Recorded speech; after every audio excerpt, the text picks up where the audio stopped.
In Mega Man Battle Network 5, there is a specific challenge that filters out a lot of newcomers and less skilled players who would like to beat the game, the 100 Samurai Challenge.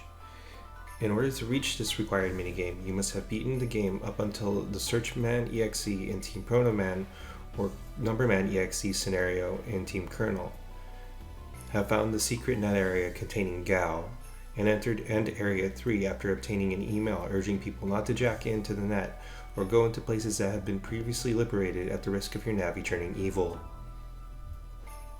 Afterwards, you are required to find the armor for the Samurai hologram in End Castle.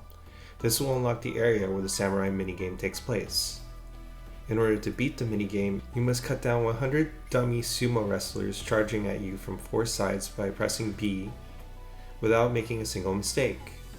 What makes this particularly difficult is the need to input diagonals with your left thumb fairly quickly in order to accurately and effectively change direction. As Capcom has officially stated, there is no way to get around this particular minigame. If you cannot beat it at the level they have assigned, you are essentially being filtered out of the rest of the game. While I cannot give you any real in-game tips to help you, there are some things I can help you with to help mitigate any problems you may have while taking on this challenge. Choose your controller wisely.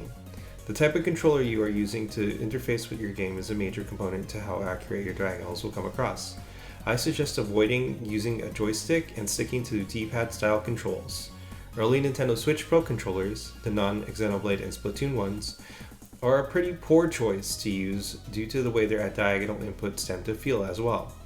A left Joy-Con controller's input buttons are a good way to confirm that you're actually pressing the diagonal.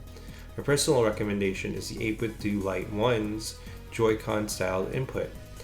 The controller will work on any system you own and only costs $20. This is not a sponsored video, this is just my recommendation.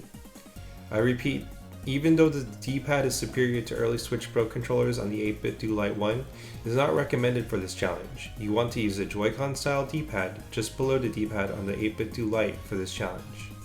If you are disabled, the 8-bit Do Light SE is my recommendation for this challenge, as it has the same Joy-Con style D-pad input readily available.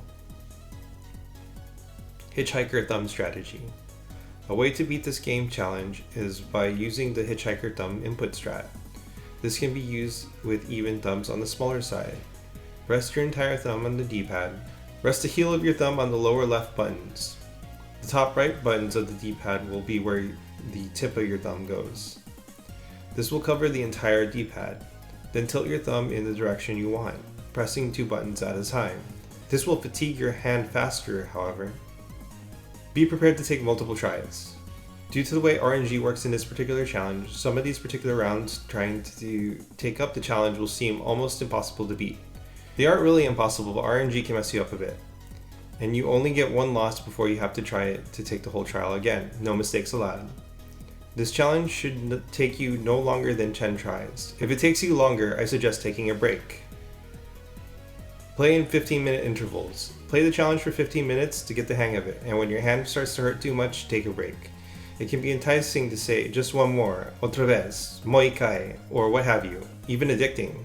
But your hand will thank you for the rest, trust me. When you rest, your response time becomes quicker and you'll have an easier time beating a challenge. Sleeping also reinforces our ability to learn things, so if it takes you more than a day or two to beat, don't worry, you'll eventually get through it. Train your response time through net battles without Buster Max.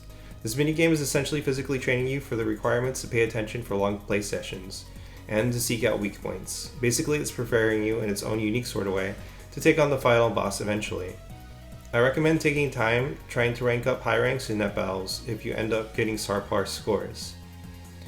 Try to line up enemies for S ranks.